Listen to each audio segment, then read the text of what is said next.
தங்கம் வாங்க ஈஸ்ட் ஹேம்லக்ஸ் விஜுவலர்ஸ். வணக்கம். இது ஐபிசி தமிழின் இன்றைய மதிய செய்திகள். முதலில் தலைப்புச் செய்திகள். அமைச்சர்களின் கல்வித் தகமை குறித்து எழுந்துள்ள சர்ச்சை, கொட்டி தீர்க்கப் போகும் மழை, மக்களுக்கு விடுக்கப்பட்ட எச்சரிக்கை, மக்களுக்கு மத்திய வங்கியின் விசேட அறிவிப்பு, அரசியல்வாதிகளுக்கு வழங்கப்பட்ட ஜனாதிபதியின் நிதிய பணம், ரணில் வெளியிட்ட அறிவிப்பு, தாமரை கோபுரத்தை சுற்றி பார்க்க ஆசைப்படும் மக்களுக்கான முக்கிய அறிவிப்பு, விவசாயிகளுக்காக அரசாங்கம் வெளியிட்டுள்ள நற்செய்தி. தொடர்பென விரிவான செய்திகள். அனுர அரசாங்கத்தின் அமைச்சரவை அமைச்சர்களின் கல்வித் தகமையாவது சபையில் சமர்ப்பிக்கப்பட அரசாங்கம் நடவடிக்கை எடுக்க வேண்டும் என ஐக்கிய மக்கள் சக்தியின் நாடாளுமன்ற உறுப்பினர் நளின் பண்டார தெரிவித்துள்ளார். கொழும்பில் நேற்று நடைபெற்ற ஊடகவியலாளர் மாநாட்டில் கலந்து கொண்டு கருத்து வெளியிட்ட போதே அவர் இவ்வாறு குறிப்பிட்டார். இங்கு அவர் மேலும் குறிப்பிடுகையில், சபாநாயகரின் கலாநிதி பட்டம் தொடர்பான சர்ச்சை வெடித்ததை அடுத்து அந்த அரசாங்கம் கலவரமடைந்தது. இதனால் திட்டமிட்டு எதிர்க்கட்சிகள் மீது தாக்குதல்கள் மேற்கொள்ளப்பட்டன. இதனை அடிப்படையாக கொண்டே எதிர்க்கட்சித் தலைவர் சஜித் பிரேமதாசவின் கல்வி தகமை தொடர்பிலும் விமர்சனங்கள் முன்வைக்கப்பட்டன. எதிர்க்கட்சித் தலைவர் சாதாரண தரம் உள்ளிட்ட சகல கல்வி தகமை சான்றிதழ்களையும் நாடாளுமன்றத்தில் முன்வைத்துள்ளதோடு மாத்திரமன்றி அமைச்சர் கன்சாட்டிலும் பதியப்பட்டுள்ளன.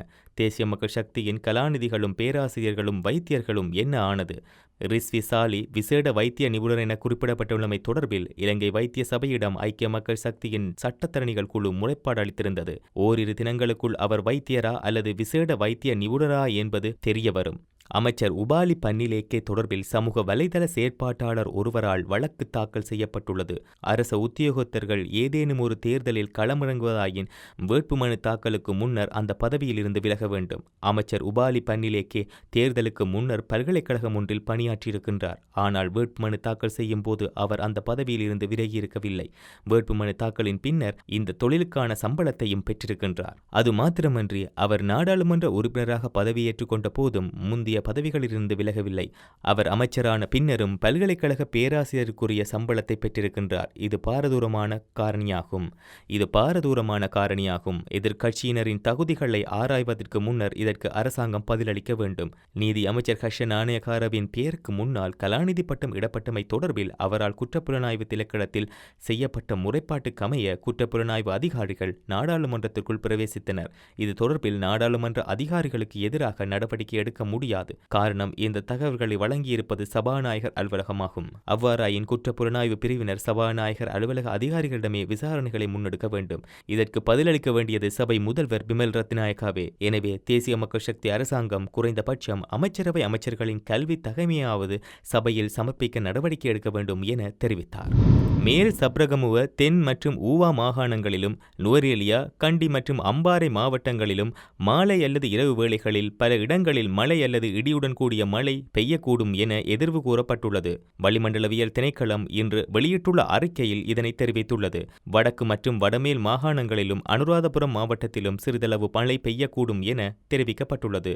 மத்திய சப்ரகமுவ, தென் மற்றும் ஊவா மற்றும் கிழக்கு மாகாணங்களில் சில இடங்களில் காலை வேளையில் பனிமூட்டமான நிலை எதிர்பார்க்கப்படலாம். இடியுடன் கூடிய மழையின் போது தற்காலிகமாக பலத்த காற்று மற்றும் மின்னல் தாக்கங்களினால் ஏற்படக்கூடிய பாதிப்புகளை குறைத்துக் கொள்ள பொதுமக்கள் போதிய முன்னெச்சரிக்கை நடவடிக்கைகளை எடுக்குமாறு வளிமண்டலவியல் திணைக்களம் கேட்டுக்கொண்டுள்ளது. எதிர்காலத்தில் வர்த்தக வங்கி அல்லது நிதி நிறுவனங்களில் ஏதேனும் கணக்கு ஆரம்பிக்கப்பட்டால் ஆட்பதிவு திணைக்களத்தினால் வழங்கப்படும் தேசிய அடையாள அட்டை இலக்கம் கட்டாயம் என இலங்கை மத்திய வங்கி தெரிவித்துள்ளது. மேலும் தேசிய அடையாள அட்டை இலக்கம் வழங்கப்படாமல் ஏதேனும் கணக்கு தொடக்கப்பட்டிருந்தால் கணக்கு வைத்திருப்பவர்கள் தங்கள் தேசிய அடையாள அட்டை எண்ணை இந்த மாதம் 31ஆம் திகதிக்கு முன்னதாக அந்தந்த வங்கிகளில் வழங்குமாறு தெரிவிக்கப்பட்டுள்ளது. சில கணக்கு வைத்திருப்பவர்கள் தேசிய அடையாள அட்டைகளுக்கு பதிலாக வெளிநாட்டு கடவுச்சீட்டு இலக்கங்கள் மற்றும் சாரதி அனுமதி பத்திர இலக்கங்களை வழங்கி வங்கி கணக்குகளை ஆரம்பித்துள்ளதாக இலங்கை மத்திய வங்கி தெரிவித்துள்ளது.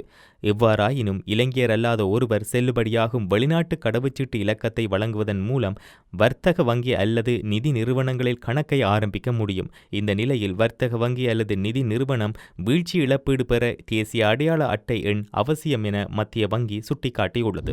2022ஆம் ஆண்டு முதல் 2024ஆம் ஆண்டு செப்டம்பர் வரையான தனது ஆட்சி காலத்தில் பொதுமக்கள் பிரதிநிதிகளின் மருத்துவ உதவிக்கான தனிப்பட்ட கோரிக்கைகள் அனைத்தும் ஜனாதிபதி நிதியத்தின் நிலையான நிர்வாக முறைமையின் கீழ் கையாளப்பட்டுள்ளதாக முன்னாள் ஜனாதிபதி ரணில் விக்ரமசிங்க அறிக்கையொன்றின் மூலம் தெளிவுபடுத்தியுள்ளார். ஒரு கோரிக்கையை தவிர எந்த ஒரு தனிநபருக்கும் 1 மில்லியனுக்கு மேல் நிதியுதவி வழங்கப்படவில்லை என முன்னாள் ஜனாதிபதி தெரிவித்தார். இந்த காலகட்டத்தில் வழங்கப்பட்ட பல குறிப்பிடத்தக்க விநியோகங்கள் அவர் வெளியிட்ட அறிக்கையில் விவரிக்கப்பட்டுள்ளன. மேல் மாகாண முன்னாள் முதலமைச்சர் E.A. இசுர தேவப்பிரிய பெரேரா நவலோக வைத்தியசாலையில் இதய சத்திர சிகிச்சை மேற்கொள்ள ரூபாய் 1 மில்லியன் வழங்கப்பட்டது. ஸ்ரீலங்கா ஹாஸ்பிட்டல் முன்னாள் நாடாளுமன்ற உறுப்பினர் ஜூ சரத் ஹொங்கஹேக்கே இதய அறுவை சிகிச்சை மேற்கொள்ள 5 லட்சம் ரூபாய் வழங்கப்பட்டது. முன்னாள் நாடாளுமன்ற உறுப்பினர் S.C. முத்துக்குமாரான வின்சென்ட் கேக்கர் நிறுவனத்திடம் இருந்து காது கேட்கும் கருவிகளை வாங்க 4 லட்சம் ரூபாய் வழங்கப்பட்டது. முன்னாள் நாடாளுமன்ற உறுப்பினர் S.A. ஜெகத் குமார ஆசிரிய வைத்தியசாலையில் இருந்து இதய சத்திர சிகிச்சையை மேற்கொள்ள ரூபாய் 1 மில்லியன் வழங்கப்பட்டது. இதேவேளை மூத்த நடிகையான மாலினி பொன்சேகாவிற்கு இந்தியாவில் உள்ள அப்பலோ மருத்துவமனையில் சிகிச்சைக்காக சென்னையில் உள்ள இலங்கை துணை தூதரகத்தின் மூலம் 5 மில்லியன் ரூபாய் வழங்கப்பட்டது என அந்த அறிக்கையில் தெரிவிக்கப்பட்டுள்ளது. உள்ளூர் கலை மற்றும் சினிமா துறைக்கு பொன்சேகா ஆற்றிய சிறப்பான பங்களிப்பை அங்கீகரிப்பதற்காக இந்த ஆதரவு வழங்கப்பட்டதாக விக்ரமசிங்க கூறினார். கடந்த 2 வருடங்களாக மேலும் பல கலைஞர்கள் இதேபோன்ற உதவிகளை பெற்றுள்ளனர் என்றும் அவர் கூறினார். கடந்த 2 வருடங்களில் ஜனாதிபதி நிதியமானது 100 மில்லியன் நிதியுதவியை மருத்துவ சிகிச்சைக்காக வழங்கியுள்ளது. நோயாளிகள், விண்ணப்பதாரர்கள் மற்றும் தீவிர கண்காணிப்பு தேவைப்படும் குழந்தைகளுக்கான ஆதரவு இதில் அடங்கும் என அவர் தெரிவித்துள்ளார். தாமரை கோபுரத்தை பார்வையிடுவதற்கான நேரம் தொடர்பாக மக்களுக்கு விசேட அறிவித்தல் வெளியாகியுள்ளது. எதிர்வரும் பண்டிகை காலத்தை முன்னிட்டு பொதுமக்கள் தாமரை கோபுரத்தை பார்வையிடுவதற்கான நேரத்தை நீட்டிக்க தாமரை கோபுர முகாமைத்துவ சபை தீர்மானித்துள்ளது. அதன் பிரகாரம் எதிர்வரும் 25 மற்றும் 26ஆம் திகதிகளில் தாமரை கோபுரம் காலை 9 மணி தொடக்கம் நள்ளிரவு வரை பொதுமக்கள் பார்வையிடும் வகையில் திறந்திருக்கும். எதிர்வரும் 27ஆம் திகதி காலை 9 மணி தொடக்கம் இரவு 11 மணி வரை தாமரை கோபுரத்தை பொதுமக்கள் பார்வையிடலாம்.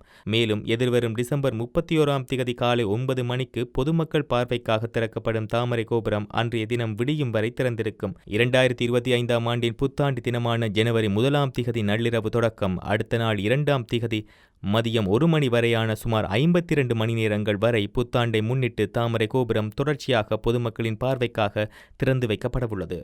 அடுத்த வருடம் முதல் 1 கிலோகிராம் நெல்லுக்கான உற்பத்தி செலவு விஞ்ஞான ரீதியில் கணக்கிடப்பட்டு நெல் மற்றும் அரிசிக்கு உத்தரவாத விலை நிர்ணயம் செய்து விவசாயிகளுக்கு நியாயமான லாபம் கிடைக்கும் வகையில் வழி செய்யப்படும் என விவசாய பிரதி அமைச்சர் நாமல் கருணாரத்ன தெரிவித்துள்ளார்.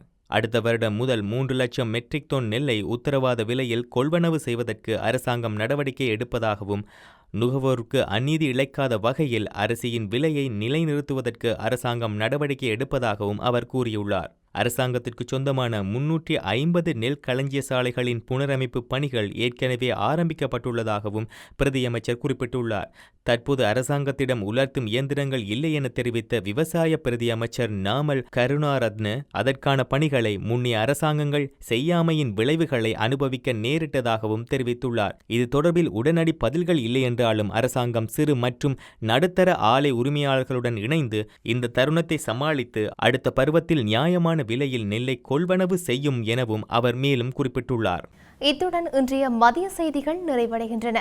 தொடர்ந்தும் செய்திகளை அறிந்து கொள்ள IBC தமிழ் நியூஸ் என்ற எமது யூடியூப் பக்கத்தினூடாக இணைந்திருங்கள். நன்றி.